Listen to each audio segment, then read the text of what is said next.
اہل بیت کے دامن کو مضبوطی کے ساتھ تھامے رکھا۔ یہی وجہ ہے کہ صحابہ اکرام نے اہل بیت کے دامن کو مضبوطی کے ساتھ تھامے رکھا، اور اسی تعلیم کو، اہل بیت کی محبت کی تعلیم کو صحابہ اکرام نے اپنے آگے بھی بڑھایا، تابعی کو بھی دیا، تبع تابعی کو بھی دیا، صلحاء کو بھی دیا، شہداء کو بھی دیا، ہر کسی کو صحابہ اکرام نے اہل بیت کی محبت کا درس دیا، یہاں تک کہ اہل بیت کی محبت ہم اور آپ تک پہنچ گئی، اور ہم اور آپ یہ جان گئے کہ اہل بیت کی محبت ہر اہل ایمان پر فرض ہے۔ اب میرے مسلمان بھائیوں دیکھو، صحابہ اکرام اہل بیت کی محبت کا دامن کتنی مضبوطی سے تھامے ہوئے تھے، حضرت علی سے کتنی محبت کرتے تھے۔ آؤ دیکھو میرے مسلمان بھائیوں، صحابہ اکرام کے سامنے جب کوئی ایسا مسئلہ پیش آ جاتا کہ کوئی آنے والا آدمی اجنبی ہوتا اور یہ پہچان نہیں ہوتی کہ یہ مسلمان ہے یا منافق، تو صحابہ اکرام کا یہ طریقہ تھا، صحابہ اکرام کا یہ طریقہ تھا کہ اس کے سامنے زور زور سے علی کا ذکر کرنے لگتے، اور جب اس کے چہرے پر خوشی کا آثار ظاہر ہو جاتا تو صحابہ اکرام سمجھ لیتے کہ یہ مومن ہے، اور اگر اس کے چہرے کا نقشہ بگڑ جاتا تو صحابہ اکرام سمجھ لیتے یہ منافق ہے۔ یعنی علی کی محبت، اہل بیت کی محبت اہل ایمان اور منافق میں فرق کرنے والی ہے۔ تو میرے مسلمان بھائیوں، آج بھی علی کی محبت وہی کام کرتی ہے۔ تم کسی بھی منافق کے سامنے اگر علی کا ذکر کرو گے، اہل بیت کا ذکر کرو گے، آج بھی منافق کا چہرہ بگڑ جائے گا، آج بھی منافق کے چہرے کا نقشہ بگڑ جائے گا۔ تو میرے مسلمان بھائیوں، کہنے کا مقصد یہ ہے کہ ہم اہل سنت و جماعت سے تعلق رکھتے ہیں، اور ہر اہل ایمان پر اہل بیت کی محبت فرض ہے۔ اس لیے اپنے دلوں میں اہل محبت، اہل بیت کی محبت کو رچائیں اور بسائیں، تاکہ ایمان جو ہے آپ کے دل میں داخل ہو جائے، کیونکہ میرے آقا نے واضح طور پر بتا دیا ہے کہ ایمان قلب میں اس وقت تک داخل نہیں ہوتا جب تک اہل بیت کی محبت جو ہے دل میں رچ اور بس نہیں جاتی۔ آئیے ایک مرتبہ درود پاک پڑھتے ہیں۔ اللہم صلی علی سیدنا صفینا مولانا محمد وبارک وسلم، صلو علیہ صلاۃ و سلام علیک یا رسول اللہ صلی اللہ تعالی علیہ وآلہ وسلم۔ جب میرے آقا سرکار دو عالم صلی اللہ تعالی علیہ وآلہ وسلم مکہ سے ہجرت کر کے مدینہ منورہ تشریف لے گئے، آپ نے وہاں سے اسلام کو پھیلایا، اسلام کی تعلیمات کو عام کیا، یہاں تک کہ میرے مسلمان بھائیوں، میرے آقا سرکار دو عالم صلی اللہ تعالی علیہ وآلہ وسلم کے پردہ کرنے کا وقت آ گیا۔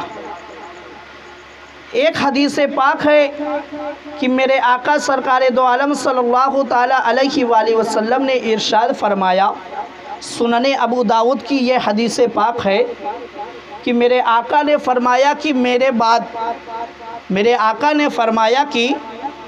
بعد خلفائے راشدین کا زمانہ 30 سال ہوگا۔ میرے آقا نے فرمایا کہ میرے بعد خلفائے راشدین کا زمانہ 30 سال ہوگا، اور ایک دوسری حدیث پاک میں میرے آقا نے فرمایا کہ میری اور میرے خلفائے راشدین کی سنت تم پر لازم ہے، تم پر لازم ہے۔ اب ان دونوں حدیث پاک کا مطلب میں آپ کے سامنے بیان کرتا ہوں میرے مسلمان بھائیوں۔ پہلی بات تو یہ کہ میرے آقا نے اپنی سنت کو خلفائے راشدین کی سنت قرار دیا۔ پہلی بات، میرے آقا نے اپنی سنت کو خلفائے راشدین کی سنت قرار دیا، یعنی ہمارے لیے نبی کی سنت پر بھی عمل کرنا ضروری ہے، ہمارے لیے خلفائے راشدین کی بھی سنت پر عمل کرنا ضروری ہے۔ یہی وجہ ہے کہ میرے مسلمان بھائیوں، بہت سی ایسی چیزیں ہیں جو ہمارے نبی سرکار دو عالم صلی اللہ تعالیٰ علیہ وآلہ وسلم کے ظاہری زمانے میں نہیں موجود تھی، مگر خلفائے راشدین کے زمانے میں وجود میں آئی۔ جیسے مثال کے طور پر نماز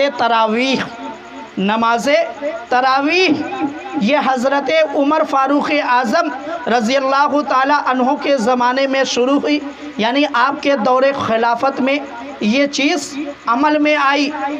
تو اب ہم اور آپ خلفائے راشدین کی سنت کو سمجھتے ہوئے اس کو مضبوطی سے پکڑ لیا۔ کیوں پکڑا؟ کیونکہ میرے آقا نے حکم دیا تھا کہ میری سنت اور میرے خلفائے راشدین کی سنت تم پر لازم ہے۔ اب میرے مسلمان بھائیوں، جہاں میرے آقا نے اپنی سنت کو صحابہ اکرام کی سنت قرار دیا اور صحابہ اکرام کی سنت کو اپنی سنت قرار دیا، یہیں پر میرے آقا نے واضح یہ بھی کر کے بتا دیا کہ خلفائے راشدین کا زمانہ کتنے سال ہوگا۔ خلفائے راشدین کا زمانہ کتنے سال ہوگا؟ کتنے سال ہوگا میرے مسلمان بھائیوں؟ 30 سال۔ 30 سال کے بعد مملکت شروع ہو جائے گی، یعنی بادشاہت شروع ہو جائے گی۔ 30 سال تو خلافت ہوگی، 30 سال کے بعد بادشاہت شروع ہو جائے گی۔ اب آئیے دیکھتے ہیں خلفائے راشدین کا زمانہ۔ یہ کربلا کا میں تاریخی منظر آپ کے سامنے پیش کر رہا ہوں۔